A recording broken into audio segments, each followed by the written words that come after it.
Could you bring up the slides so Bill doesn't have to? No, I'm fine. You mean, You got it? Yeah. Okay. All right. Welcome, folks. My name is Tom Lamar. I serve as chair of the Somerville Bicycle Advisory Committee. We do not yet have quorum. We'll take a few items out of order. So with that, we will begin with despite lack of quorum, let's do a roll call and any introductions as needed, and then we'll get into some non-voting business, starting with mobility's KPIs. Again, my name is Tom Lamar, and I serve as chair of the committee.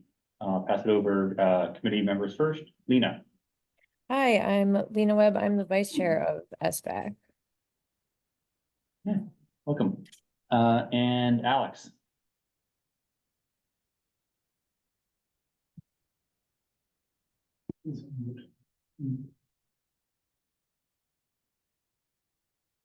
Alex, can you unmute yourself?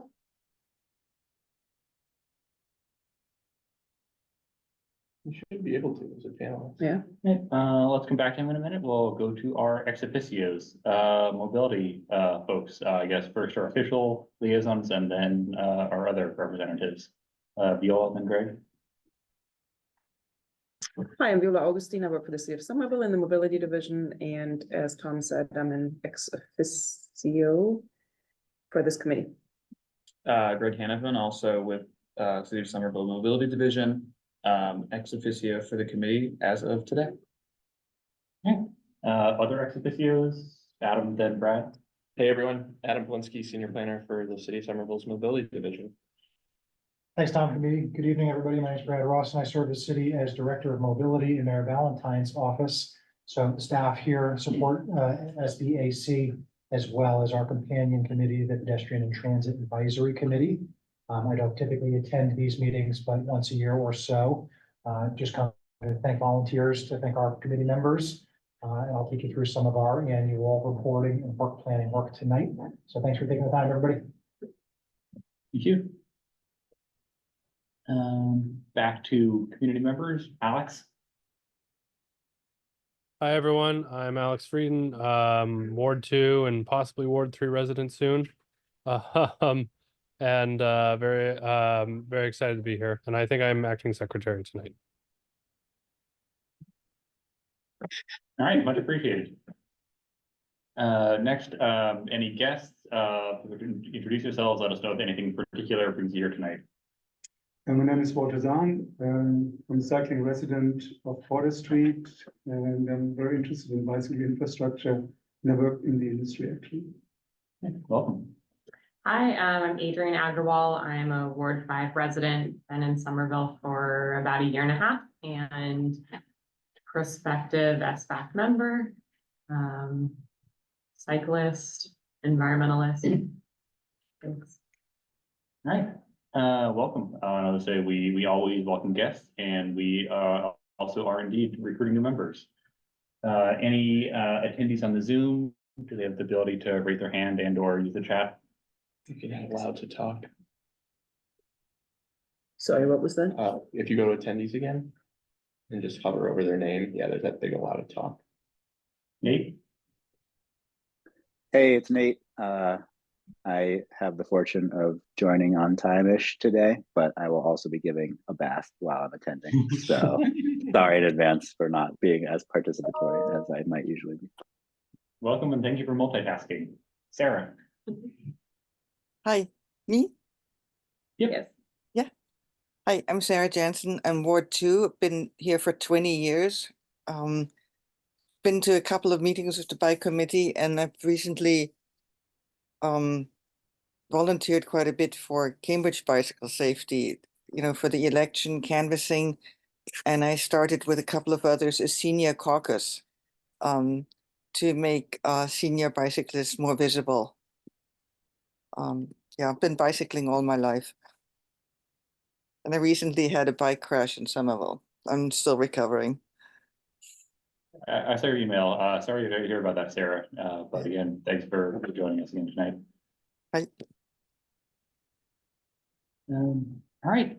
With that, we have 3 members, but do not technically have quorum, so we'll still take a few items out of order. Again, starting with mobility, presenting on KPIs or whatever other items the city things may be relevant and do not require a vote. We will likely have a quorum later and we'll take up a few items there. Just general logistics, some items may be open only to members, but we will accommodate guests as much as possible. And usually we can have a pretty good discussion as we go. Awesome, Tom. Thanks, team. And thank you, guests. Hi, Sarah. Hi, Nate. Appreciate you joining online, and welcome, Adrian and Walter. So this time of year is a very special time of year for our staff. There's a precious 3-month window between construction seasons, and it also happens to overlap with a little bit of a slowdown in terms of a lot of our community engagement milestones. We are still door knocking and tabling on the streets, but not as frequently. We still have night meetings and city council work, but not as frequently. So between roughly December and roughly February over the years, we have really focused on doing what we call analytics work, planning work, policy work, work planning work. And this has been a real great process improvement over the years for us. Remember that we've gone from like a 1.5 person staff to an 8-person staff in about 4 or 6 years. And as the team has grown, we can take on more work.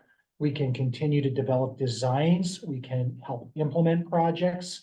We can do more policy work, and community engagement work, and reporting and evaluation work. The thing I really love about our reporting and evaluation work is that it feeds into all of those other functions of our office. It feeds into long-range policy and planning. It feeds into street design, and it feeds into community engagement. And the last one's a real passion of mine.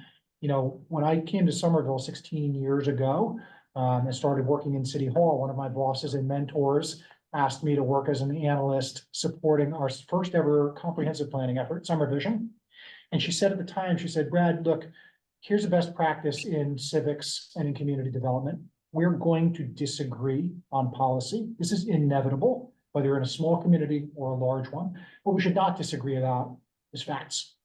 So as we started to develop a plan for our first ever comprehensive plan, we said, let's actually take an entire year and just crunch the numbers, do the storytelling, talk to community members and see if the statistics match up with people's lived experience. So that was in some ways my kind of training for culture in Somerville. And obviously we're a very cerebral, data-driven activist community. And I love that that momentum continues to this day. So this is our attempt to honor that history and tradition and make sure that our residents, our activists, our electeds can look at the same management information that we have and say, well, the places that we need to get better. Okay, so that's kind of the preamble.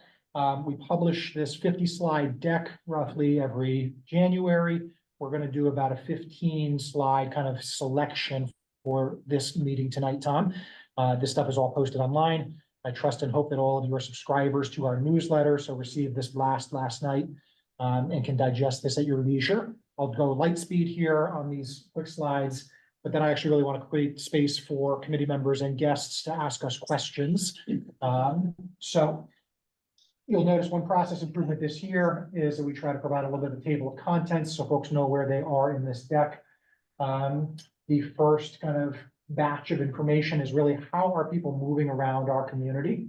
And so a couple of little vignettes from that portion of the presentation. You all know that we do bike ped counts, that we've been doing volunteer and staff managed counts. We'll get to that one in a second. One cool thing that we've done this year was we installed a permanent counter on the community path. Cambridge has done this in a few locations over the years, and Somerville did it for the first time this year. The place that we did it was at Cedar and Community Path, and that allowed us to capture what we interpret as some baseline for the path before the extension opened. And then this thing's running 24/7, right? So these are what you see are average weekly data points for all people walking, wheeling, and biking on the community path near the Blue Bike Station and the giraffe sculpture. And you see a couple of cool things there, right? Seasonality, of course.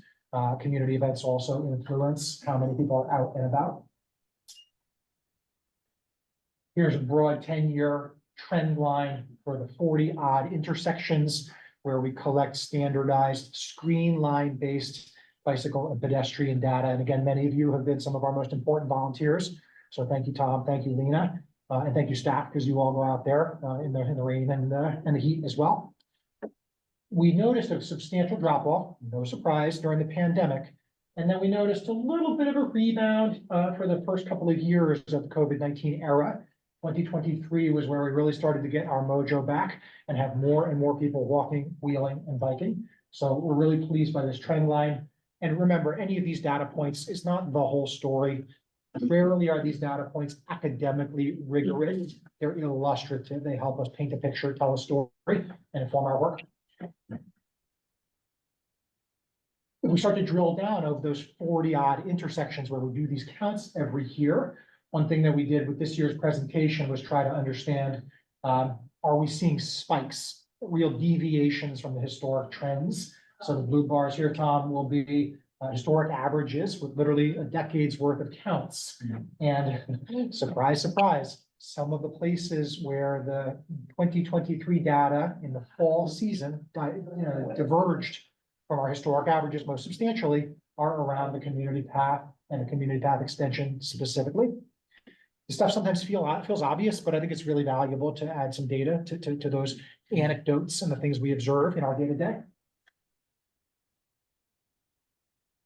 Remember that we own the public bike share system in Metro Boston. We're almost unique around the country. Very few metro regions own and operate their own systems. Often these things are privatized. In metropolitan Boston, we're a little different. We've got this regional system, 13 municipalities, 4 million trips a year, 450 stations, something like that, right, Greg? And so we chart the ridership. In this case, this data represents any Blue Bikes trip that starts within the city of Somerville. So we see a healthy trend line of increase. And remember, some of that is going to be about the stations themselves growing. We have more stations now, what, Greg, 35, 36 stations. We added 3 last year. We added 2 the year before. So some of this is just associated with more gaps in the network being filled in. But I think that there are other reasons that this indicator is moving in the right direction. Our Safe Streets network is being built out.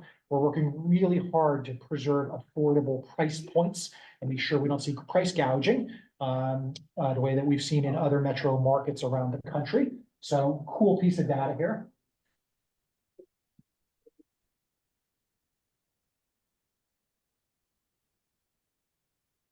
And the next one, won't dwell on it. This is just year over year, month by month. One thing to point out here is that in 2022, which is the orange line, if you can see it, the spike in the summertime was actually associated with the MBTA orange line shutdown for, what was it, 60 days in the summertime, 2022. So not only is bike share an essential part of public transit, but it's also an emergency response mechanism. People depend on bike share to get where they need to go, particularly if buses are late, trips are dropped, or the subway's unavailable. We provided free monthly passes during that time. Thank you, Greg. Another conflating variable, right? There's always more to the story. And we were able to get some free passes during that time as well. Okay, here's some of the really important stuff that we'll be working with the committee, with the city council on for the year ahead. So I'm gonna try to go faster because I've gone a little slow so far. All crashes, our Vision Zero action plan, like all good Vision Zero plans across the country, across the world, does something called evaluating a high crash network. You got to prioritize, right? You got to follow the data. So this visual has been published every year. It's a 5-year rolling average updated. These are the places where you have a disproportionately high number of crashes of all types. Disproportionately, these are the higher volume streets, our arterials, higher speeds, higher volumes, more trucks. And often it's the multi-lane state-controlled highways like McGrath, Route 16, Alewife Parkway, and Mystic Avenue. But remember, Vision Zero calls on us not to try to prevent every fender bender, right? Vision Zero calls on us to eliminate crashes that result in severe and fatal injuries. And that's a very different approach to using data to manage your investments. So this now gets beyond all crashes, and this looks at bad crashes, crashes that result in severe and fatal injuries. Let's look at the glass half full, folks. It's the first time since 2018 that a calendar year has passed in Somerville with no loss of life on our streets. That's a big deal. We're not Hoboken yet. Hoboken, as you probably have read, has just celebrated its 7th consecutive year with no fatalities on its streets. But for us, 2019 through 22 hurt our staff a lot.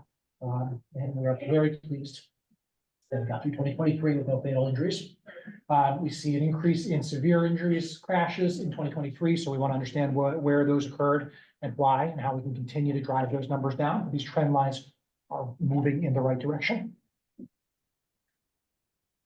We cut out crashes reported for bicycle riders, and a confounding variable here is, remember, not every crash is reported. So this is the best information we have. We always encourage our community members to report a crash because we want to know what's happening where. So the overall trend line is down, although we see an increase in 22 and 23. I do want to remind all of us that 20 and 21 were artificially low. Clearly, COVID-19 pandemic, changes in travel patterns, lockdown periods, work from home. If you are so privileged as to have a job that allows you to work from home, means that we have fewer people on the streets and fewer crashes of all types, including vulnerable road user crashes. So why don't we keep going, Bill? I want to make sure I leave some time for questions. One new analytic element that we did this year was actually merging the bicycle and pedestrian count data with the crash data. This is our first attempt to like normalize the data and start to say, is there an incidence measure? So call it a rough metric. It's just illustrative, right? But our hypothesis is that there are more people traveling by walking, rolling, and biking. And if the crash numbers are constant or a little bit lower, but the exposure is higher because you have more people, then this is the incidence trend line. And of course, we're going to welcome everybody's feedback on this. Many of you do statistics and health research in your day jobs, and we would welcome feedback on how to have the best Somerville customized data. We talked about the overall high crash map a moment ago. This is the version that only focuses on crashes for people walking and biking. So this one looks a little different. And frankly, this is the one that really will be prioritized for our work going forward. Again, no surprise. Look at the Hollands and the Highlands, the Centrals and the Walnuts, the Medfords, the Prospects and the Websters. Those are the higher traffic, higher stress streets where we know we have more conflicts between motor vehicle operators and vulnerable road users, meaning people walking, wheeling, and biking. And Homestretch, thank you for your patience. This is a new one. Anybody who's been following our data every year this will catch your eye because we've never reported on engagement metrics. If Kate White, our amazing engagement guru, was here, she would say, let's make sure that we don't oversimplify the world and pat ourselves on the back too much. This is just one of many indicators. But folks, I'm really proud that our team, our little team of 8 people, did 100 community engagement events last year. Average that out, it's a couple times a week. Here you see actually tracked by month. So you see some lower periods and some higher periods. Often on a given Thursday night, we've got staff in public facing roles in 2 or 3 different places in the city.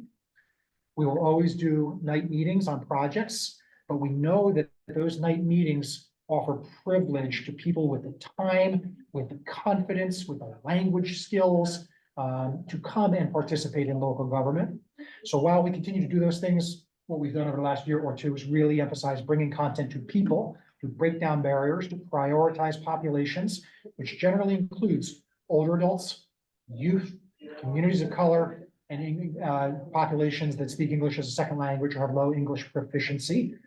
It's early days. We are not experts in this stuff yet. We approach it with humility, but every year we're getting better. And it's because we are organizing, tracking our work, getting out in town on the pavement, talking to merchants and shops, talking to parents and guardians at arrival and dismissal at their places, at their kids' schools. So it'll be fun to see how this chart changes over time. My memory is that this January, we already hit the 10 number. We're now a whole bunch, even in the heart of winter. This is a chart that we've been producing now for several years. Remember, the traffic calming benefits all users of the roads, whether we're talking about drivers, people biking, people walking. But I'm really pleased that we've sustained this level of growth, and now 50+ locations of physical traffic calming constructed per year. This is not flex posts. This is not pavement markings. For our veteran committee members, you know that there was a time when Adam and I were the only people in mobility division, essentially, We didn't have contract mechanisms to go out and build curb extensions or raised crosswalks. The best we could do was pop a couple flex posts in here or there for traffic calming. The best we could do was stripe a basic bike lane in the door zone on a busy street and then go out and, measure speeds and say, it created some visual friction. It slowed down the drivers a little bit. It increased safety a little bit. We've grown beyond that, and now we are building curb extensions, neighborhood traffic circles, crossing islands everywhere. We're so proud of this metric, and we want to lift up the importance of our partners, Brian Postal Waits Group in particular in engineering. What an awesome team of all working together to get our contractors to do this kind of work. We of course measure impact, right? If you build it, do they come? There's just one data point, but with our annual bike ped counts and some related traffic studies on Holland Street, we do find substantial increases in people walking and biking after we build major safety upgrades like those on Holland Street over the past year or two. Here's our regular tracker. You've all seen this over the years. Clearly, we are emphasizing safe, separated facilities for people biking of all ages and all abilities. So that entire red wedge there is stuff that Adam and I have done with your support and your help. And so I'm really excited to think about, how our bike network plan will now allow us to increase that production metric and really achieve the 28 miles of protected facilities by 2030 that we've committed ourselves to. And last but not least, I mentioned, the amazing staff and mobility. Greg and Adam are here with us tonight. But look, folks, it takes people to turn money into projects. As Somerville invests more money in changing our streets to save lives, if we don't have the ability to attract and crucially to retain amazing staff, then we're not going to be able to turn that money into projects, right? So Brian building out his team over time, that's the orange line. Our team in mobility growing, doubling in size, tripling in size.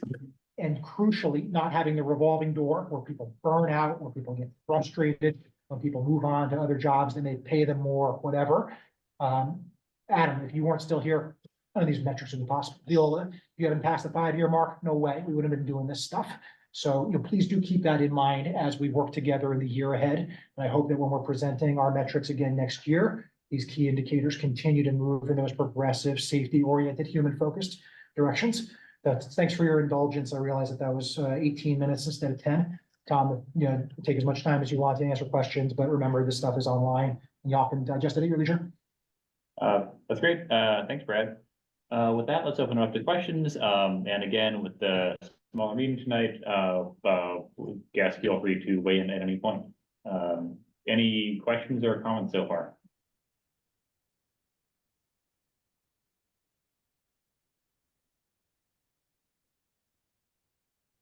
Alex?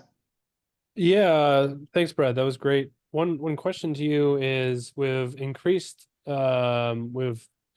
mobility staff and very much increased engineering staff, have you noted if you're able to do more projects, more sophisticated projects? That sort of question. Yeah, Alex, since I talked a bunch, I should actually ask maybe Adam, if you don't mind chiming in a little bit. My quick answer is yes, but Sure. why don't you take this one? Yeah. So I guess one caveat that I'll add to the engineering number is that is also split. Like engineering does not just focus on streetscape work. They also have a lot of staff that handles stuff that most of us never really think about, which is everything that happens below the surface. Just as important, but not really the focus of what we're all here to talk about today. That said, they have grown their capacity in a couple of key areas for us, and that is on the streetscape side. So Rebecca Wright, who I'm sure at least a couple of you had the pleasure to meet, is now solely dedicated to the annual streets package. And that to me has been a key area of opportunity for us to be able to deliver more projects. So now we have a small team of staff on mobility side that will work with Rebecca to actually move the needle on that chart that you saw earlier.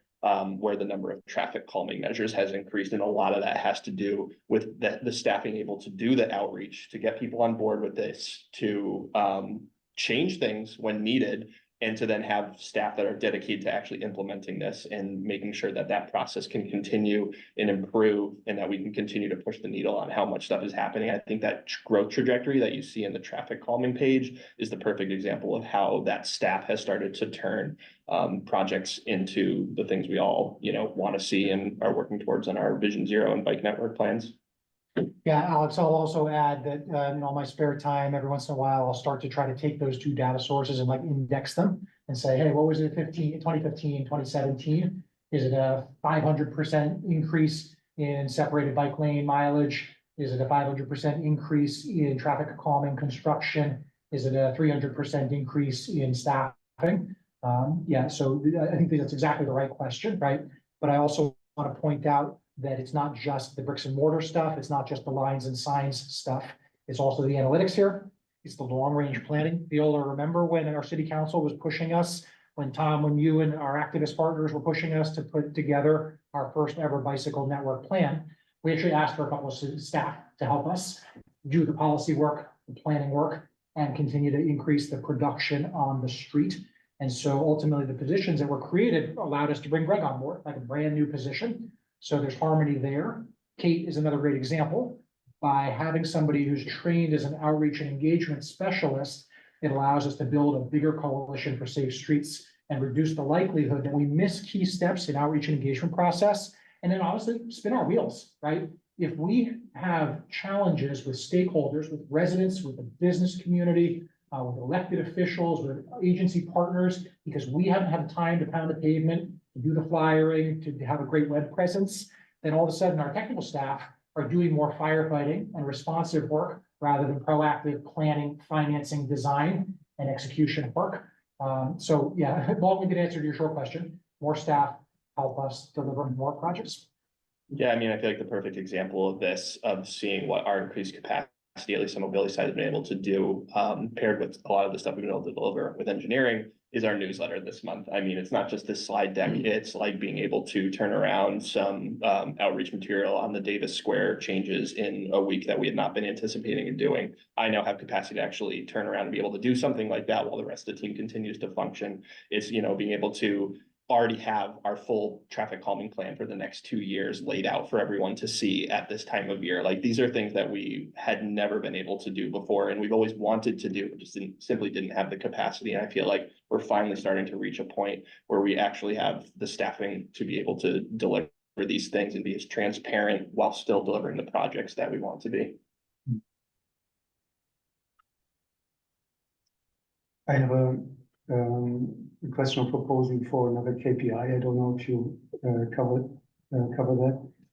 That is parking violations in bike lanes, because that's a nuisance for experienced cyclists, and it prevents people who would like to cycle but who need a safe passage from A to B, prevents them from cycling. And out of personal experience, when I encounter that, and sometimes it annoys me to the point that I just make a comment, and it's not really fun to talk with people.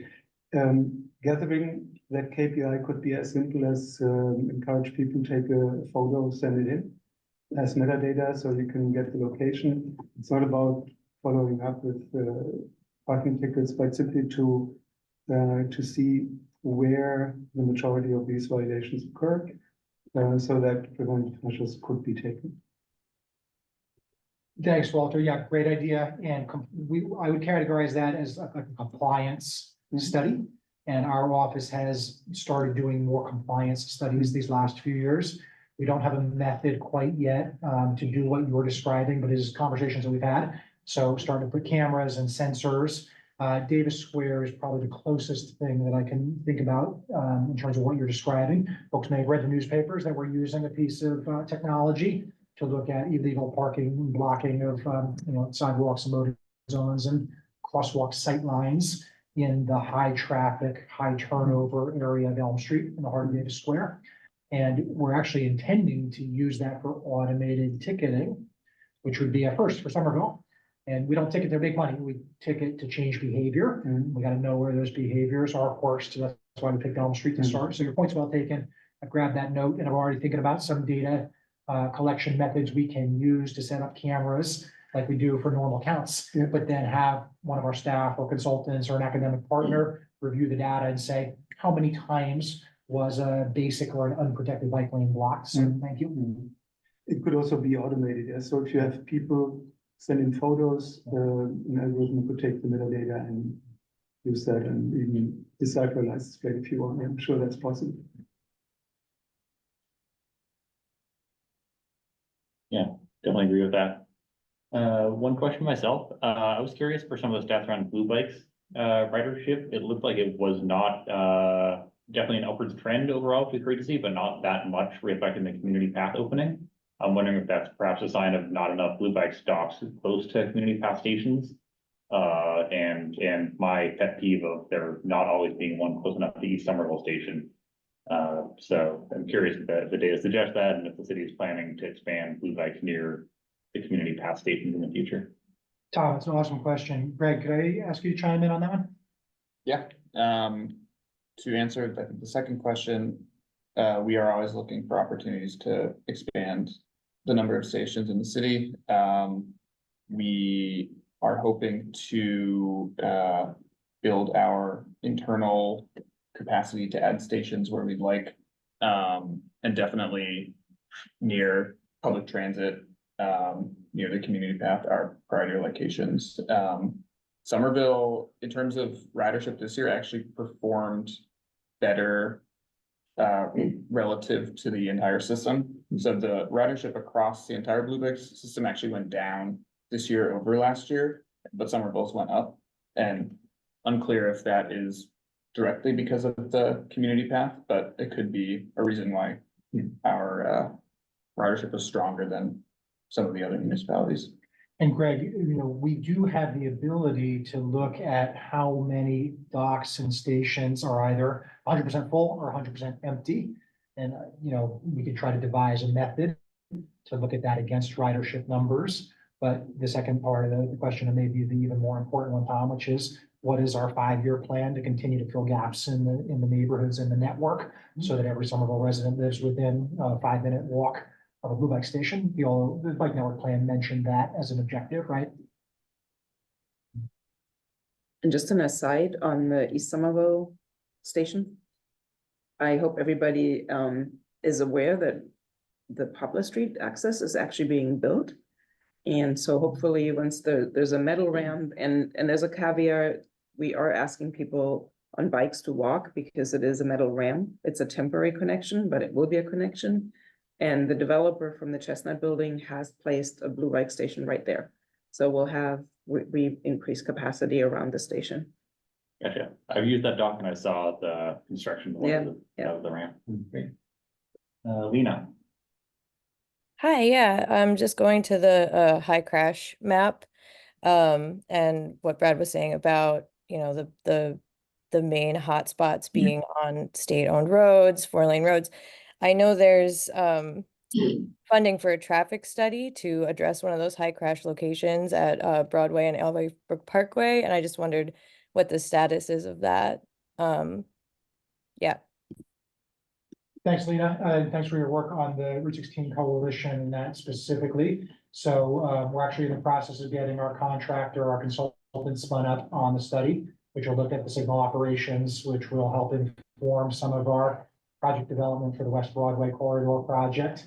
And so, literally just, the last few business days, Greg, who's project managing, Adam, who's supporting, I've been going back and forth with our consultant to get a scope pinned down, a budget allocated, and we should be kicking off that work imminently. Yeah, we actually just gave them the notice to proceed today, and they said they're gonna start scheduling counts. Whoa, awesome. Thank you. Little by little. I have one more question. Do you have any statistics about conflicts on the community path between cyclists and pedestrians and others? Because when I look at the numbers and from personal experience, it's really crowded on the community path at times. Short answer, Walter, is no. We do not have any quantitative data. We get concerns, 311 complaints. We all observe this as residents and as users of the path. We haven't figured out a method yet, and we haven't figured out a way to prioritize where that would fall in all of our data collection efforts. I think one of the things that we would say, though, is the community path is so well loved and so well used, it illustrates the need for a safe network of bike facilities and, bike boulevard neighborways around the path, right? Because we hear from some folks, well, you got a path. You don't need to have protected facilities on arterial streets like Medford or Highland or what have you. And we would actually say quite the opposite. There's almost too many users on the path. Let's give them more choice so they're comfortable and safe everywhere. I just came back from Calgary, from a project, and Calgary has the concept in these high traffic situations that they separate into a bike highway and a pedestrian walkway, and it's clearly marked, which simply disentangles the problems. Cool, thanks. Yeah, and our current community path probably is not wide enough. Yeah. Because you would have 5 feet or less than 5 feet for two-way bicycling, I know. yeah. But the question is, I mean, the ridership and pedestrianship will increase. That's, I think, a given. Question is, will it come to a point where it makes sense maybe to look for an alternative to build a bike highway? And to take a portion of the street, for example, that goes through, to then dedicate that as a bike highway. Question really quick.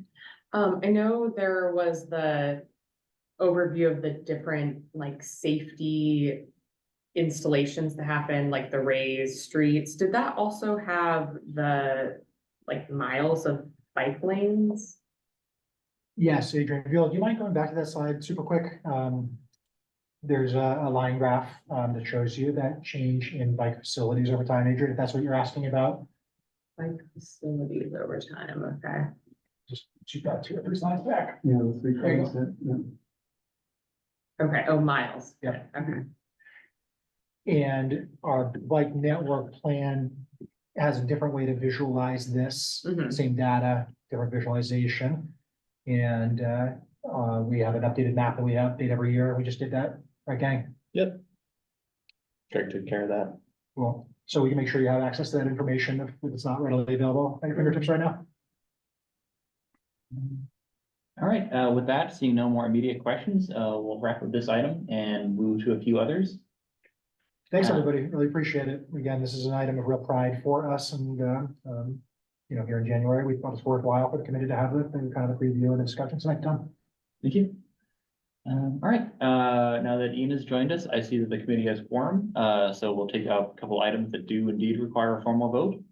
First, we'll consider the January minutes for approval, and then we'll discuss intersection improvements. Hoping for a formal vote on a statement there, but if logistics don't work out, that's fine, but it'll be preferable if we can formally vote on a statement. So first up, January meeting minutes. Thank you to Ted Feldman for taking those before. Any comments, suggestions for changes before I move to approve the minutes? Okay. Seeing none, I move to approve the minutes, seconded by Lena. All members in favor, please say aye, raise your hand, make your vote known. All right, January meeting minutes are approved. Thank you, folks. Next up, we will be discussing several intersection improvements. So I put a link to the city's website in the chat. Viola, can you give me screen sharing? Yes, how do I do that? Let me see if I already have it.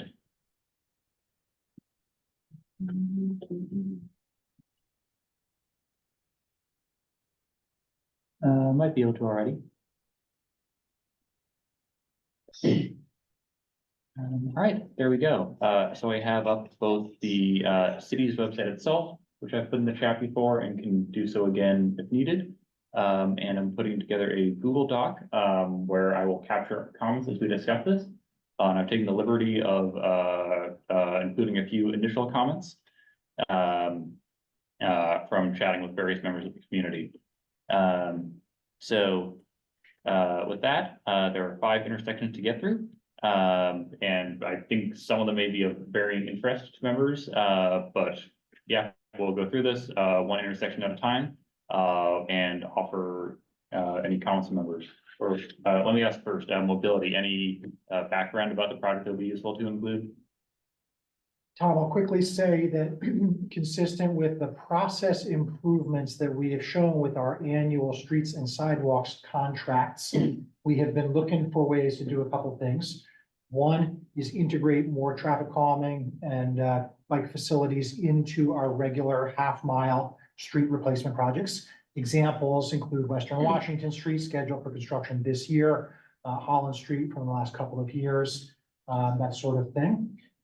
Another process improvement in that same spirit is using those contract vehicles to address urgent hotspots for multimodal safety challenges. So all 5 of these locations that we see are coming out of our high crash network, our ADA priority plan, and bike network plan.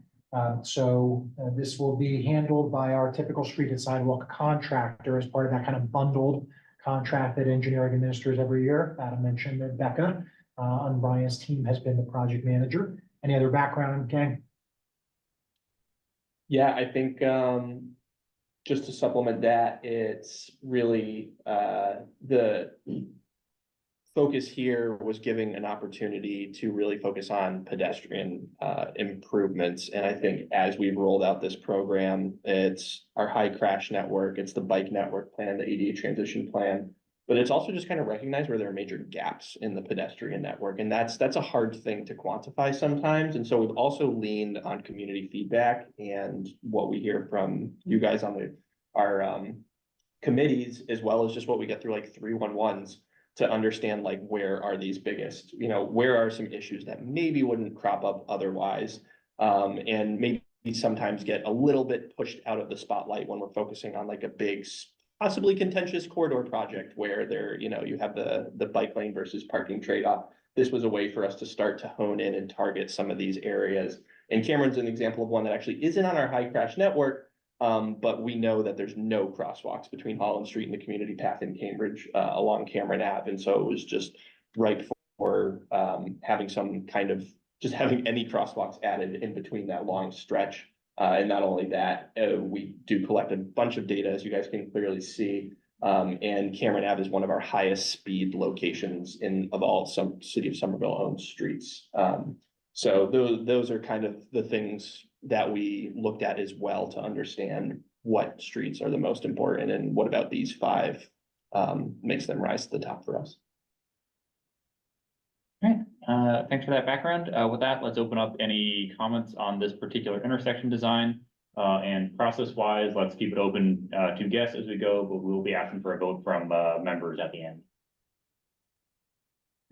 So again, for location, this is Cameron Ave, south of Davis, the community path crossing in Cambridge, near Mass Ave is shortly south of here. Any comments or feedback from the committee about this intersection?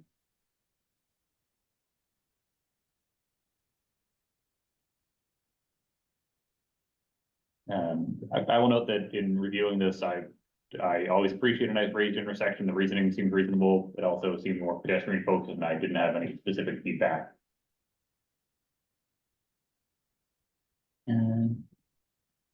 Right, hearing none, we'll move to the next intersection.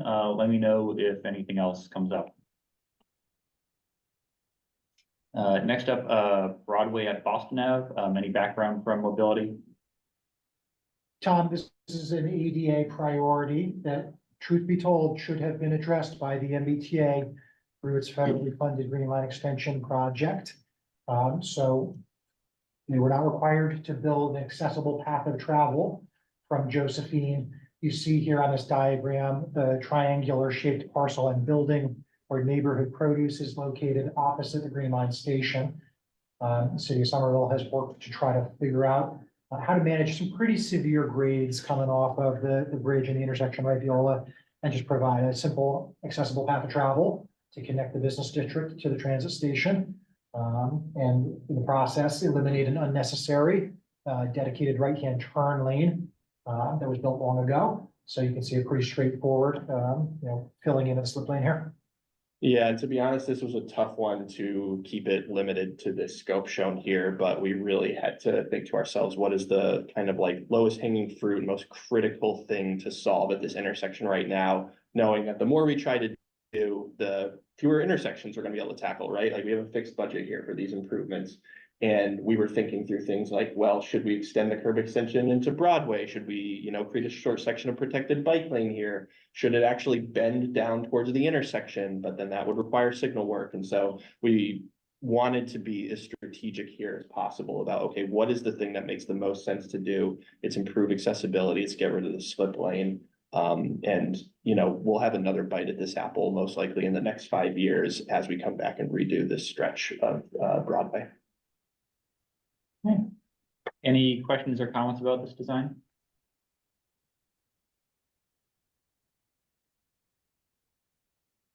I'll note question that I had. It's great to see that the slip lane is closing, but noted this is a very wide intersection right now. The proposed curb extension is on the west side, but there's still a very difficult angle as Boston Ave hits Broadway. Would it be possible to put the curb extension on the eastern side instead, perhaps like kind of curving Boston Ave to hit Broadway at a right angle? Tom, I think that is exactly the design you'll gravitate towards for the larger project within the next 5 years, which will require relocating signal equipment.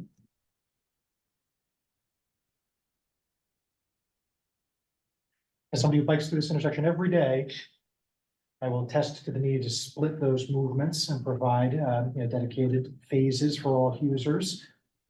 This is a pretty uncomfortable place. And so this is definitely, as Adam said, a short-term piece of construction that will not preclude a larger geometric change. Any other questions or comments on this intersection?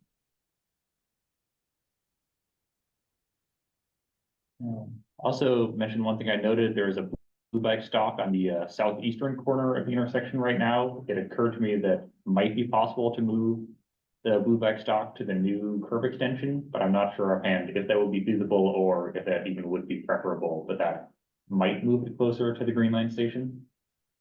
Anyone have a preference either way?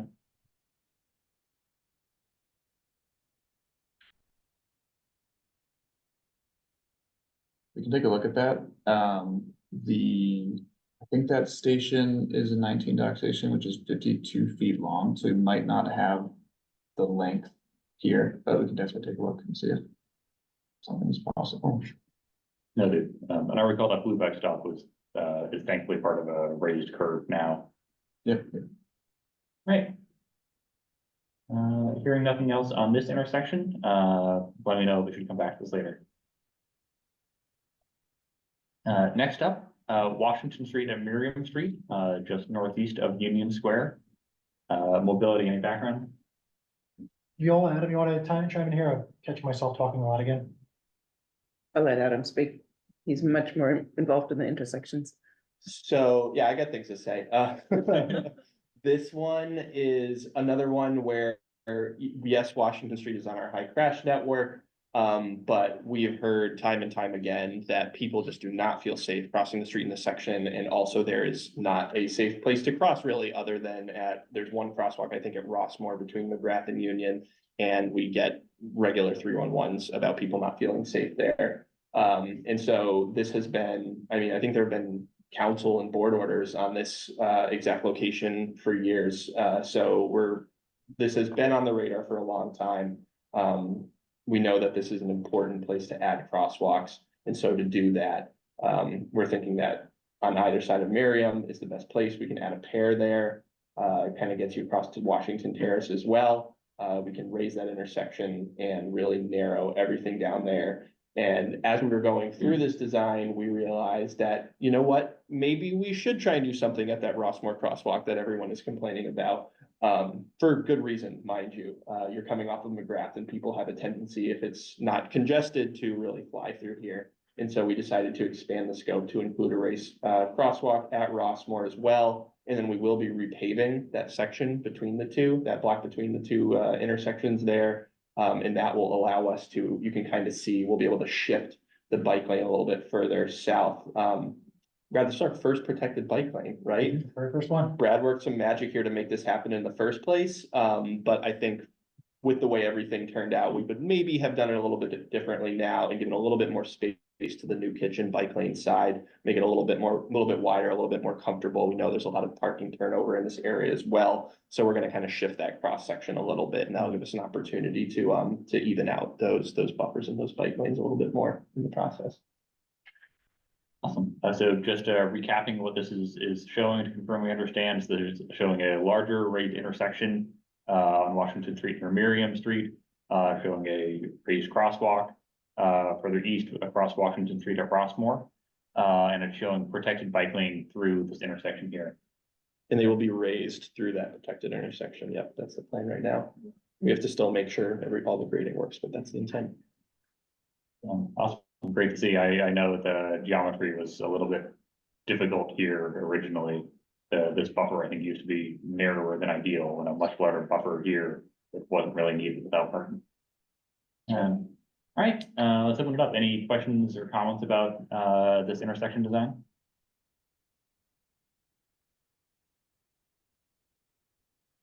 Yeah. I'll make a quick comment. I've got the friends here. So my kids both go to Argenziano School, even though I live over by Tufts University, and I've been playing around with taking the community path, usually on the way home after I've picked them up, because we're always running late. But it's really nice to do that, except for this one stretch. So I really appreciate this section being made better. So thank you. I hope one day for this one to ever ride a bike and then maybe bike himself to school. We got more work to do there, but it's moving in the right direction. So thank you. All right, Ian, I'll do my best to capture your comment. Feel free to tweet this if I didn't get it quite right. Yep. All right, other questions or comments?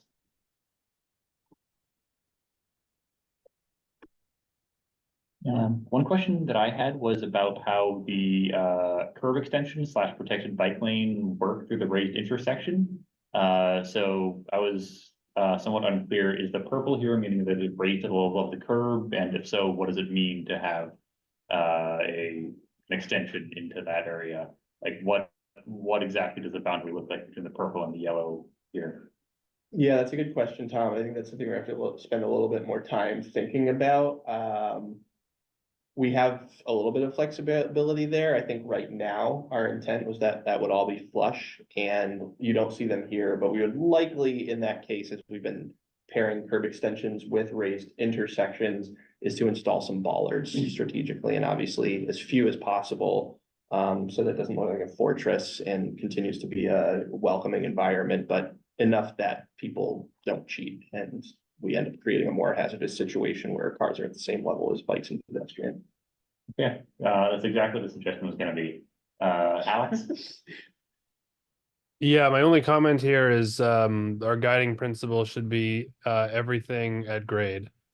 I think many of us remember the half finished Beacon Street, where it was the roller coaster, and I can tell you I'm sure I only heard a subset of complaints that the mobility team saw, and yeah, so that's why I think this should, whatever we do here, it's as much at grade as possible for between intersections and bike lanes.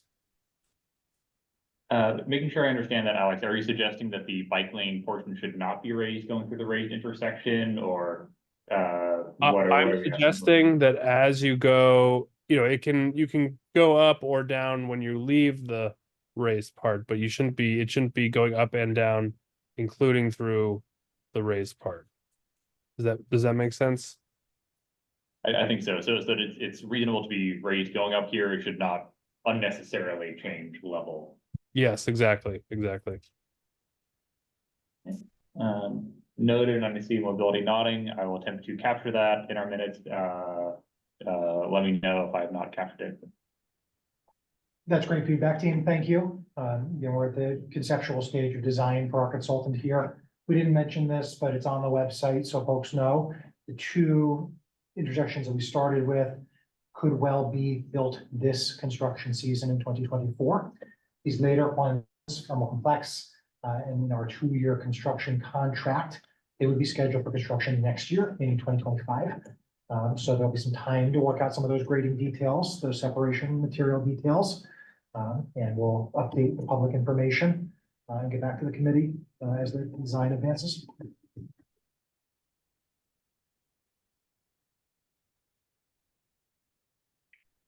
Folks, I've included a link to the Google Doc here, so I'm doing my best to capture comments, but please feel free to capture things in your own words as we go. Just to confirm, is that link working for members?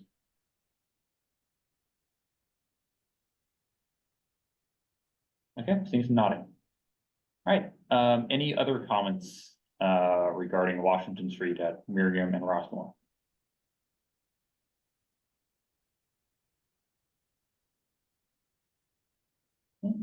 Hearing none, we'll go to the next intersection.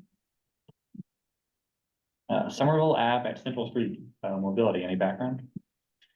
So Tom, as we noted a couple of times in this presentation, this is another pedestrian safety hotspot. It's a multimodal safety hotspot for sure. We see vehicle crash reports. We see bike crash reports, but we're really concerned with pedestrian safety here. And so you'll see a couple of geometric changes that will try to reduce the speed of turning vehicles headed westbound on Somerville Avenue to use Central Street northbound. You see the raised crosswalk to really slow through traffic down, approaching that high conflict area of the Park Street intersection. Some of the adjacent land uses are really, really tricky. We have old driveway curb cut aprons that are wider than the street crossings. When you think about the Dunkin' Donuts and the Wings Over, little suburban style plaza, its driveway aprons are like 2 or 3 times as wide as the Central Street crossing, right? So there's just a lot of turbulence here. So this is designed, it's intended to keep all users safe. And like Washington Merriam, it would be built in 2025, not 2024. Adam, additional design elements, transit elements here. Yeah. So I mean, as far as the crosswalk goes, this is one everyone I've talked to so far about this, like, yes, please.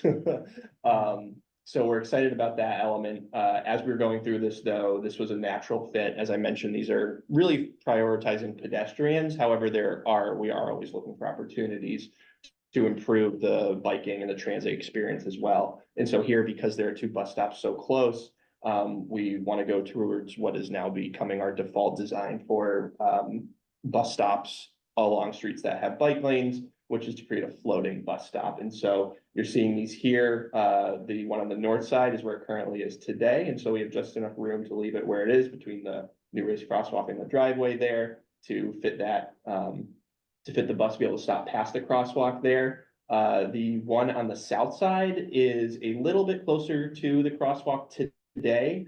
And you can kind of see the travel lanes taper around. That's because we don't have enough width in the cross section to just kind of plot those on each side without having to do that. And so we were able to come up with a design. We're thinking through a lot of different things here for a while, but we ended up landing on was, let's keep it in front of Conway. We can actually pull it back a little bit. We can taper the travel lanes around. We can, keep the bus stops largely where they are today, but make them both floating, get bikes out of the way of the bus and of traffic and protect them as they go through here as well. And then the thing that we do have to keep in mind that does get lost to achieve this design is the handful of parking spaces on the north side of the street there. So there are 5 spaces that are going to have to go away.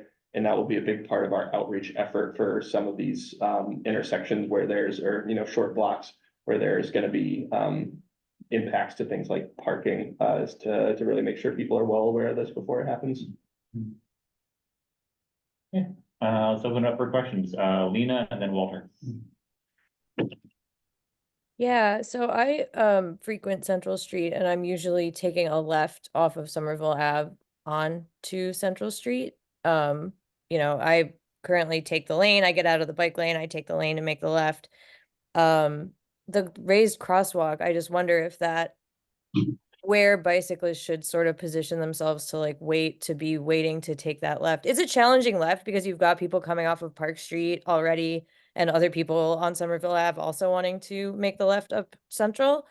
And I'm just wondering if, just to consider that, bicyclists and drivers are going to be making that left and where should they kind of be vis-a-vis that raised crosswalk now.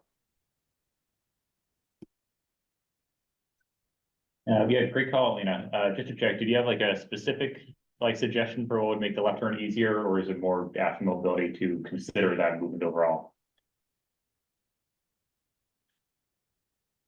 The latter, I'm hearing. Hey, Walter. Yeah, I live pretty close by and I go by on my bike pretty often.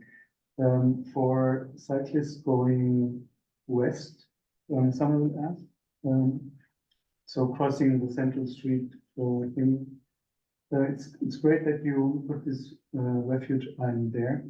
But would be maybe helpful if this is really an accident prone point to have a flashing yellow light for car drivers to recognize there's a bike lane crossing.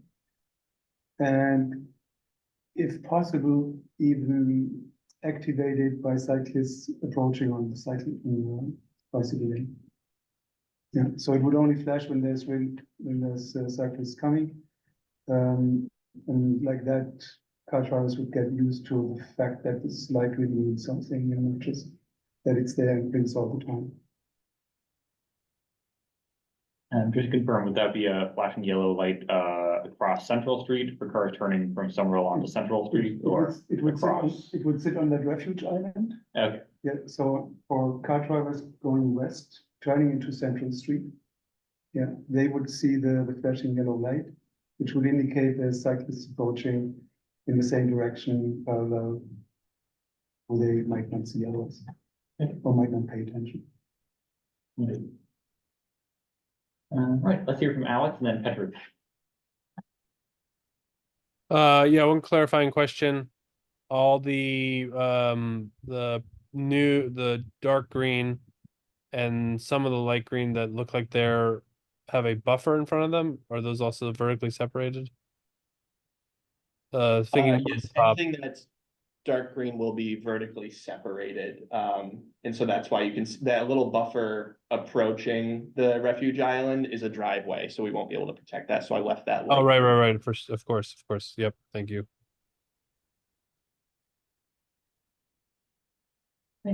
Petru, then Ian. I have to, Hey, can you hear me? yes. Thanks. So just like my comment, just seeing any design, I mean, obviously this is in the past, but where the right turn lane goes to the the right of a bike lane, my temptation is to try to see if there's any way that that bike lane can be brought to the curb, with new geometry or separation in time to somehow, I mean, obviously there's constraints with funding, but if that, that's a major conflict zone, and I've definitely cycled through there where vehicles in that right turn lane have extended on to the cross bike, making it really challenging for cyclists to get through. So if there's any way that that bike lane can be brought to the curb and separated in space or time, that would be really, really nice. Thank you.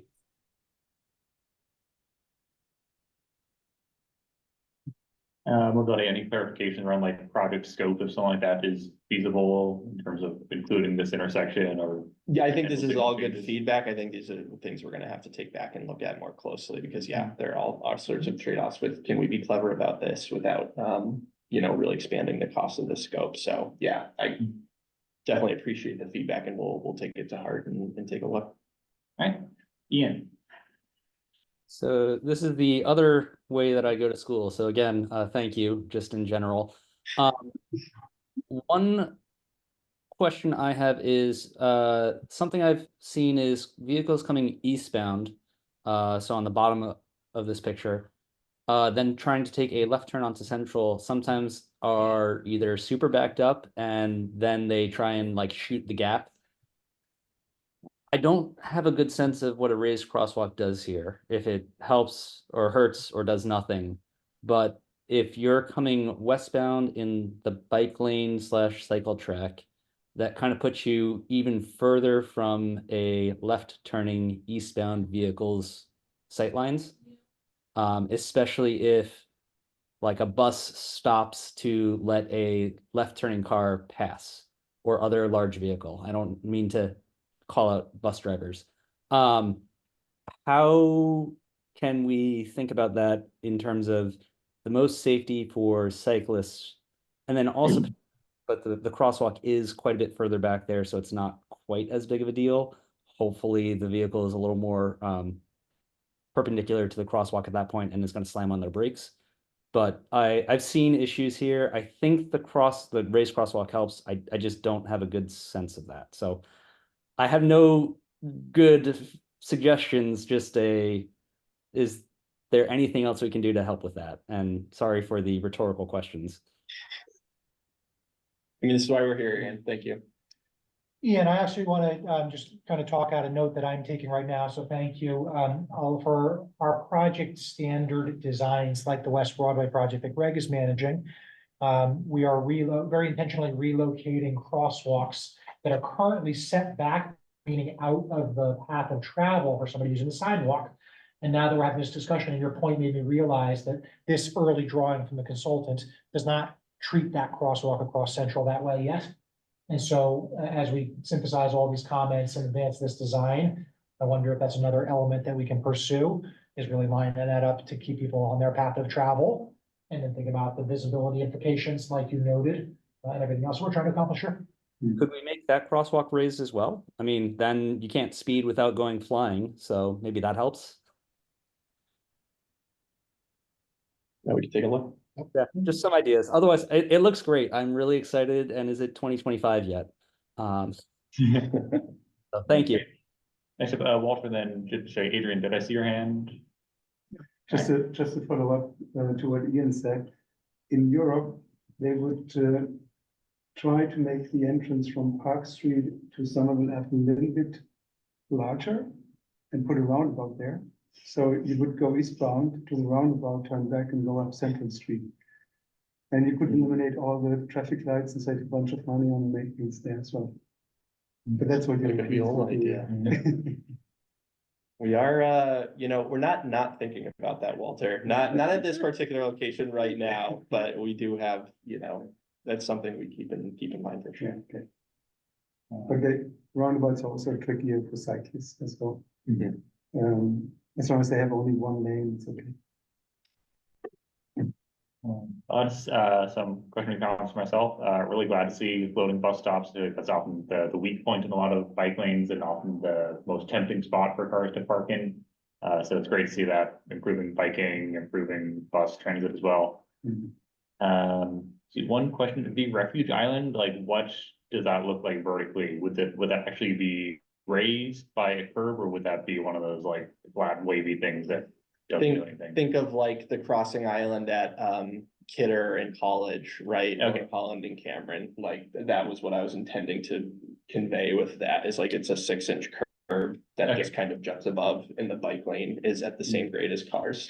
So it's really just there to protect that right turn that right turn conflict between cyclists, pedestrians, and the drivers. Okay, great. So it's a curb here on like the south side. Yep. There. That whole shape is a curb. Yep, around the concrete in the middle.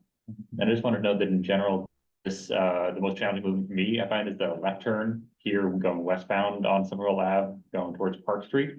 I usually kind of wait somewhere in the driveway-ish area and then proceed on the walk signal. So I know there's the driveway there, so you might not be able to formalize it, but anything you can do to improve that left turn onto Park would be great. Among other things, maybe formally allow biking on the pedestrian signal there, if that's reasonable. And if there's anything you can do to like carve out a little bit of dedicated space around here, even if it's like a little bit overshooting the intersection, I would find that useful. Yeah, we might actually have some space for that. Interesting. Okay. All right. Any other questions or comments on this intersection? Quick time check, 7:45, like 1 or 2 more intersections and a few other city update items. So great discussion, but we'll try to get through this. Seeing nothing right now for here, we'll go on to the final intersection on here. And at the end, I'll do a kind of brief call for any other closing items from members. Bow Street at Walnut. Mobility, any background? Consistent with a couple of the other locations that we've looked at, please know that a short-term urgent pedestrian-focused safety measure does not preclude the longer-term planning captured in our bike network plan, our Union Square streetscape and plaza project, So all of those things call for this section of Bow Street to ultimately be a pedestrian-only space, right, Viola? But in the meantime, we do have a real urgent problem to solve with high volumes cutting through Union, up Walnut to Winter Hill and to the freeway. The overly generous geometry obviously incentivizes fast travel, dangerous conflicts, low compliance rates. We know that this should be one of Somerville's best and most vital business streets, and yet it's so hostile to pedestrians that we hear constantly from all stakeholders how uncomfortable all users are in this space. So we're really excited to be able to pursue this project as an interim measure before the long term Union Square Streetscape and Plaza, which is several, if not many years in the future for this particular phase. Okay, thanks. With that, let's open it up. Go in the interest of time, I'll favor questions from members as we go. Alex. Yeah, thanks, Tom. Great this is happening. I would strongly encourage mobility to really harden that. So this is one way. So the very hardened on the left-hand side to me doesn't make nearly as much sense as very hardened on the right-hand side. I don't the mobility's early COVID interventions were great here because there was one or several bollards depending on the day that were here that forced a really hard 90-degree angle while they had short shelf life due to said 90-degree angle. They still it made a world of difference. I go by this area 4 times, 5 times a day. So I can't tell you how often I see somebody a near miss and someone's trying to cross in front of the comic book store here. Thanks, Alex. Great feedback. Alex, you didn't sure I captured that. You were suggesting prioritizing a bump out on the left side here rather than the right side. From my perspective, yes, the right side that's kind of a semicircle versus making it a really 90-degree hard turn, where it's not today. So yeah, really squeezing down this intersection. Other questions or comments? Go ahead, Walter. What's the speed limit there on Bow Street? 20. Would you want to lower that? You can consider it. Our recommendation would be that more physical traffic calming would be necessary before a 15-mile-per-hour or 10-mile-per-hour limit was realistic. So again, we try not to just do the signs without the physical changes.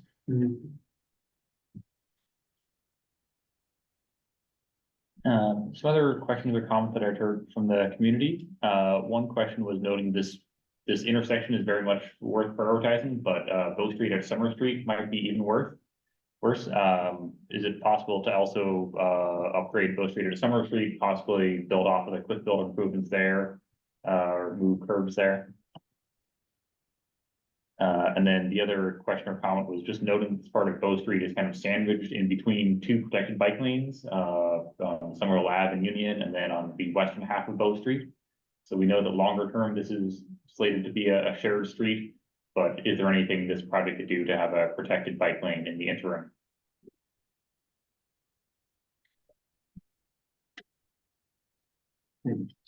We can dig into all of those questions. Thank you.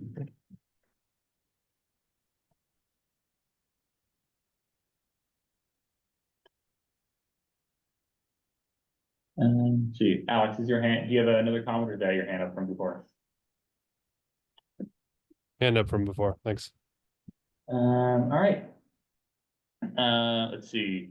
Last call for any other questions or comments from members before we move to approve the comments made thus far.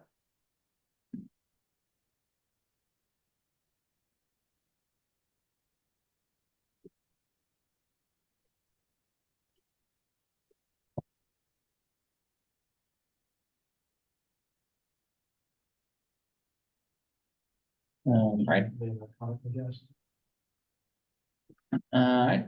Let's give our guest a chance to comment. Can you unmute Manu? Okay, my question is that I like your design, and I was wondering, would you want to come to my basketball tournament in February 11th in 2 weeks? And you can come this Sunday for my basketball practice at World. Thank you for your comment, Manu, but we are focused on the intersections under consideration. Okay, briefly recapping our feedback for the 5 intersections: Cameron Ave at Tannery Brook Row, no specific feedback. Broadway at Boston Ave, we suggest bumping out the curb on the eastern side. No specific comments. Washington at Merriam Street, suggest including bollards throughout the rate intersection, avoiding unnecessary grade changes. Noting that we're very supportive of this overall. Somerville Ave at Central Street, a number of comments, many relating to the challenges of left turns throughout here, and or further calming traffic. Bow Street to Summer Street, comments generally supporting this, noting other nearby problematic intersections, and suggesting narrowing this intersection as much as possible. With that, Alex, did you have a comment? Yeah, one last question. Do the mobility team or the consultants consider moving? So the pedestrian traffic is less on this kind of crossing here, and far more in front of This looks really nice.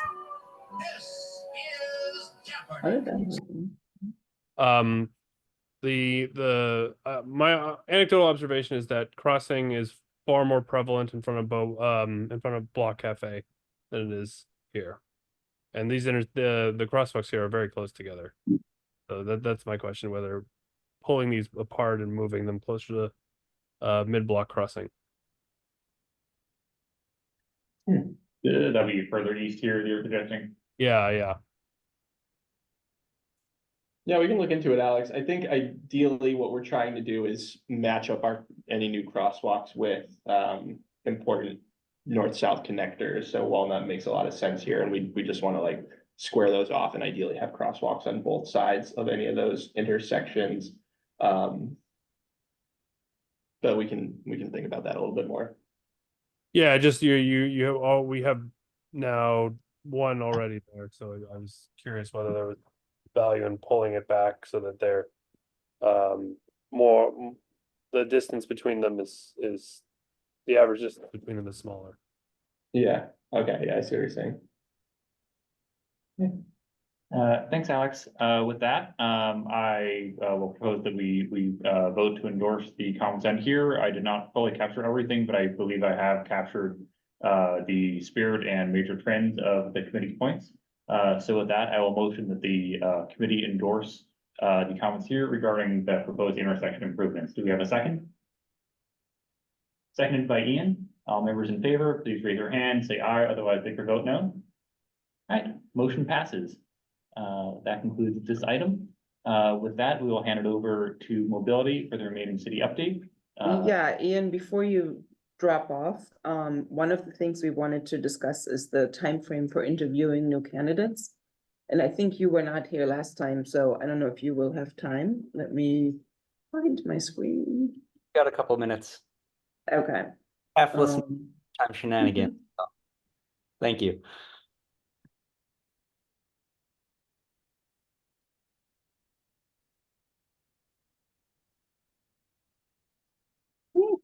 Too much. Okay. So we're closing the application on February 9th. We already have quite a few applicants.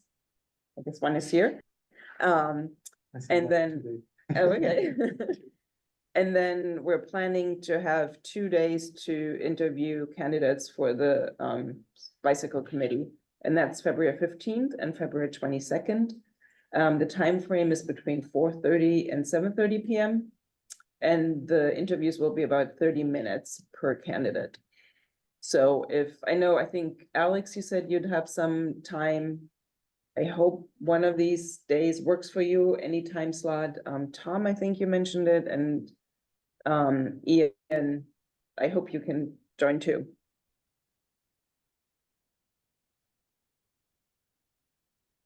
Yeah, the 15th might be tough for me with kid activities, and the 22nd I will be out of the country, so that might not work either. That falls over the school February recess. I'm not sure if you were aware of that. We Mike- were, but we're trying to move this forward as fast as possible. Yep, I can appreciate that. I will see what I can do about February 15th. I have some availability both days. And I think am free both Thursdays, so. Joel, I think you've mentioned previously to the committee that we're not looking for 3-hour consistent commitments, right? That if somebody can get an hour out of that 3-hour window, that's still very, very helpful for the process. Cool, if you could just keep those dates open, and I don't know, maybe we'll probably follow up with an email then. And I will just email to you directly. Okay, sounds good. So what I'm hearing is that from the committee overall, we have enough availability for those dates, and we'll figure out details and specific members over email. Cool, thank you. And with that, I'm gonna jump back to all the slides that. And I'll just note, correct me if this is wrong, I don't anticipate any further votes. So if anyone has to drop off, that is fine. So there's also a question, it's 8 o'clock now, and there are quite a few slides on Davis Square and the city updates. So is there a preference? We can rush through all of it, or we can say we'll move some of the, like the Davis Square topic to next committee meeting? Yeah, and our intent, Tom, was not to dig into too many details with you all. This information is on the public website. I want to tip the cap to Adam, who prepared this work on the signal, but also who colorized all the intersection design diagrams that we just talked through and really made it much more user-friendly and easy. So thank you, Adam. If the committee wants to review the user manual for the new Davis Square signal equipment and patterns, and then follow up with us, that's perfectly acceptable. Doesn't have to be a lot of time tonight. And remember that the project is not complete. There's still pavement markings, punch list work, a couple of signs here and there, probably a couple of flex posts here and there that are still scheduled for the springtime. Yeah. Hopefully sooner on the flex posts, hopefully sooner on a lot of it. But yeah, paving will wait till the spring. So yeah, all this information is available online. If you guys want to talk through it, if you do have any questions, I'm probably the best person to answer them tonight. And if you guys didn't gather by our strange introductions, I am actually no longer going to be serving as a liaison to the bike committee starting tonight. Greg has taken my role, and so I will not be as active and seeing you guys quite as often. I will still be here. You'll still see me a lot at public meetings and elsewhere. But as the person who has spent the most time thinking about Davis Square, I would maybe suggest that if we do want to focus on one thing with the no time we have left, that could make sense and, you know, maybe save some of the other project updates. But I think that's also totally up to you, Tom. So. My suggestion, feel free to correct me either way, will be that we spend, I don't know, 10 to 15 minutes on the city update. And that you prioritize whatever topics are more time sensitive as needed. And that folks can stick around if they're available, and that anyone who has to guest or ex officio or member, maybe they have to. Does that work? Yeah, I don't think the general city updates, there's not any great news. Well, No, no. I couldn't frame it like that. So the only action items in the city updates, Tom and team, are community engagement milestones with some state managed projects. One of them, Tom and I were here last night with Mass DOT. So we want to keep community members and committee's attention on the Mass DOT Mystic Mafia project and make sure that we're all continuing to get informed, advocate, do the coalition building with DOT, with the city of Boston, make sure that that project makes the neighborhood safer. But the next one coming up is highlighted on the right side of the screen here, February 13th, which is a Wednesday. Mass DOT will host a public information meeting for the preliminary conceptual design phase of the $100 million Graff Boulevard project, the demolition of the McCarthy Overpass Freeway that we've all been advocating for more than 10 years now. So that'll be a really exciting opportunity for us to kind of get the updates, continue to advocate, hear the latest and greatest about preliminary design development and the pathway for permitting for final design for financing. Project has something like $65 million out of the 120 or so needed programmed in the regional capital plan. So we just want to make sure that folks are putting that on their calendar and either chiming in and writing, attending a meeting if possible. Otherwise, Tom, it's all really routine construction updates. Happy to answer any questions on the Powder House, the Lifebrook, active construction that continues this winter. Otherwise, should be pretty straightforward. Yeah, so since we're here, we might as well go through the few slides that give the project updates.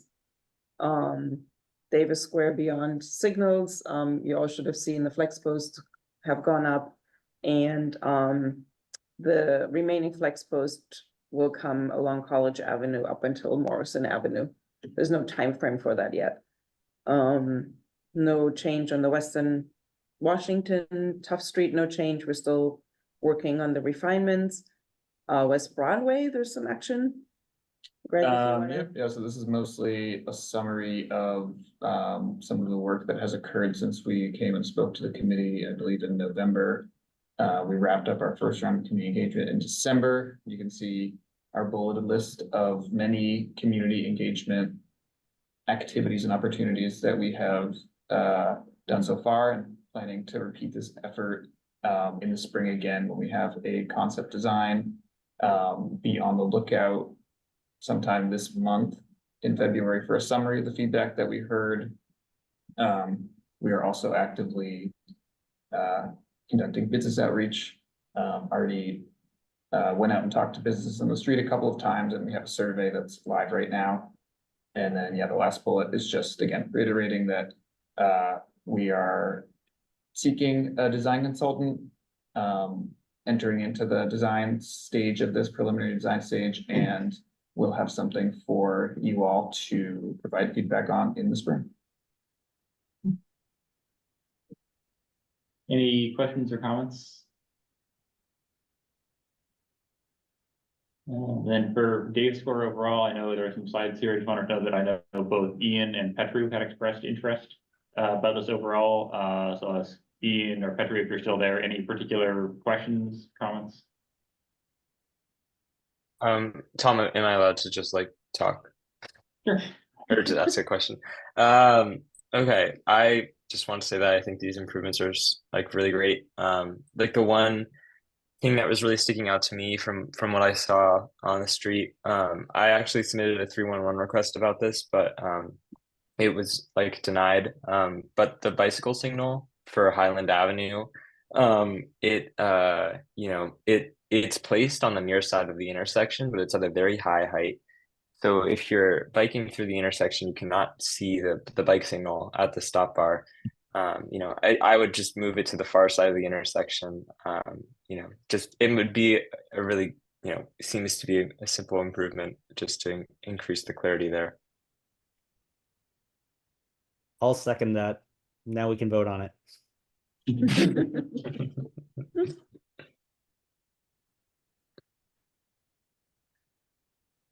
Thank you, joining.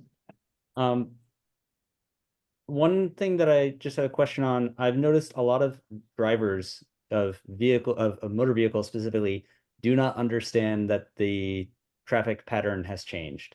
So I am over on the right side in the bike lane or cycle track or whatever it is right now. The light turns green for me, and I'm kind of like craning my neck back to see it, and I'm like, okay, I can go, great. And then a car cuts in front. And I don't really have a good sense of like, people aren't gonna realize this day one. It's gonna take a couple of weeks, a couple of months. But it's just like kind of chaos. It's definitely gotten better. But I don't know what to think do about that. So Yeah, that's good feedback, Ian. I've actually been out there pretty much every day since the changeover, and I've been observing things myself, and I've noticed an improvement already, which is good. Obviously, it's not perfect, and there are definitely things that we're gonna want to keep an eye on and maybe make some tweaks and changes. But Greg, didn't we turn on a variable message board to make people aware of the change on Highland Ave? We did have one out there for a couple days.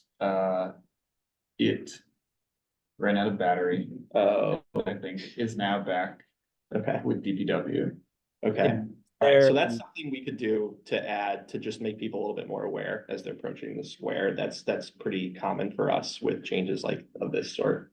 That variable message board was helpful, but it didn't actually tell you what you needed to do. So like for I don't even know how long, if you wanted to go straight, you had to be in the right lane or the middle lane. Now you have to be in the left lane. So even putting like back at Grove Street or something like a left lane for straight or something like that would make a huge difference, because that's the issue is people get up to the front and then it's like a red arrow, but someone's behind them honking at them to go straight. And I'm sitting there being like, Yeah. what do I see? It's like, it's very clear what to do and no one's paying attention. So it is much better than it was, but just critical feedback and hopes of constructive outcomes for the future and all that. Definitely. Yeah, no, don't pull any punches, Ian. This stuff is helpful.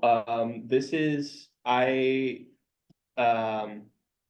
lost my train of thought. Oh, we do have lane assignment. Those are called lane assignment signs, and those are coming. We just had to prioritize getting the actual signal changes made. And so our contractor, those are often one of the things they tend to drag their feet on a little bit, unfortunately. And so we do have some signage that still needs to be installed. And one of the signs, we can look into adding more if doesn't end up being enough, but we will have one that clarifies, now the left lane is a left and through and the right lane is right only. So between that, the sign, and I mean, I'm hoping the signals are at least somewhat clear that there's a big bright right turn red arrow that is red, that between all the three of those things, that hopefully starts to get the message across a little bit more clearly. And ultimately it will be paved in the spring, which I know is still a long ways off, and then we'll have clear thermoplastic markings that are, I think will really kind of formalize the condition that we all want it to, but obviously we want to move forward in the best capacity we could at this time. Diane from Nate. It's a lot of sense. Thank you. Hey, can you hear me? Yep. Hey, first of all, thank you all so much for this work. I think in general, it's really, really fantastic. Big improvement from what it has been. I emailed the transportation team last week and I already got a response, which was awesome, but thought I would bring it up to this group. This is more of a pedestrian related set of feedback. For phases 4 and 5, when the cars from Highland are able to take a left turn, and the pedestrians are crossing Elm Street between CVS and Mike's at the same time, I know that there's that kind of funky U-turn yellow signal, it's the first time I've ever seen that, so that was pretty cool. But it also seems like there's a lot of confusion from drivers about what it means, and then once they get to that crosswalk, how could I possibly not have the right of way right now since I've completed my turn and there's no more traffic signals in front of me? So in my experience crossing that crosswalk, I had to flail wildly and point at the walk signal before a driver would stop for me. So if there's anything we can do, not just from like a painting the word yield on the ground perspective, but maybe even putting in some kind of speed hump in front of that crosswalk or make it a raised crosswalk, just to really enforce the point that if we're going to have these concurrent activities happening, that drivers really need to stop before they proceed through that crosswalk. That would be fantastic. And then the second point was between phase 4 and phase 5, drivers are able to take a right turn from Highland onto College. And after that, pedestrians have the signal from the busway crosswalk. And drivers who might be catching the end of that green light and taking that right turn don't know that the pedestrians in front of them now have a walk signal. And that was another really dangerous one that I observed personally. So maybe having a little bit more buffer between the green light and that busway walk signal would make that safer. Again, thank you guys so much for working on this, and thanks for listening to the feedback. Yeah, thanks, Nate. I also noticed the same thing that you just mentioned in that second comment there is also happening between phases 3 and 4, because there tends to be a lot of queuing on College in particular. They're still in the process of clearing the intersection and the newly relocated Elm Street crosswalk is already on. So those are things that we can, yeah, hopefully just ask our contractor to add a few seconds of all red time to the in-between and get more of those cars through before those walk signs come on. So that one we're definitely looking into. I think I definitely agree with you on the Elm Street crosswalk, and I think that's probably been the single most, I think we've gotten 8 to 10 311s about this intersection. And other than a couple of standard, why did you do this complaints, the single biggest one was the Elm Street crosswalk does not feel safe to me anymore. And you know, it's one of those, it's tough, right? Like, it seemed like it made a lot of sense at the time, and like, yeah, let's separate that right turn from Day Street from the crosswalk here. It's a pretty minor change. A lot of people probably would want to cross the CVS anyways, but I mean, clearly it is making, you know, it's just shifted enough that it's having an impact on how drivers are handling that turn. So that's probably not something we're gonna be able to fix immediately. I think it's gonna require a longer term thought process, and maybe there's something we can do more quickly, but we definitely are taking that feedback seriously, and you're definitely not the first one to raise it. So we're gonna think about that and see what options we have. Thanks, Adam. And maybe a temporary fix could just be putting in like a rubber speed hump there in front of the crosswalk or something as simple as that. Yeah. Water? From a bird's eye view, yeah, wouldn't that invite a roundabout long term?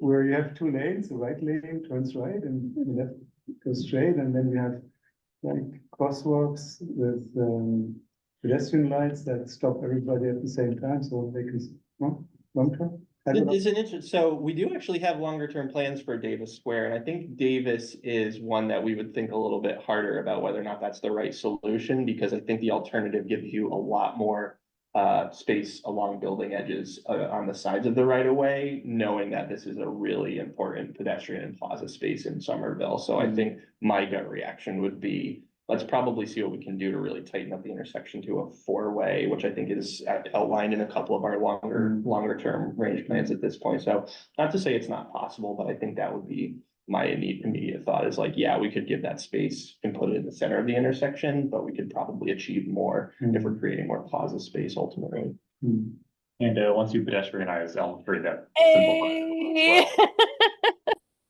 Yeah, I saw Petrie's hand, of course. Yeah, just one more quick question that I noticed was that the new signals, the College Highland intersection, when you're driving on College Avenue or biking or whatever, there's two sets of signals, and sometimes I've noticed drivers, and like even when I've driven through there, like you can just get confused by the second set of traffic signals just because they're like, you know, they have the reflective backplates and they seem appear a lot larger than the previous signals. So if there's any way you could get some louvers or something in there, I think that would be really, really helpful. But other than that, everything's great. Yeah, it's a good idea. Thanks, Petrie. All right, we're close to wrapping up. Any last question or comment?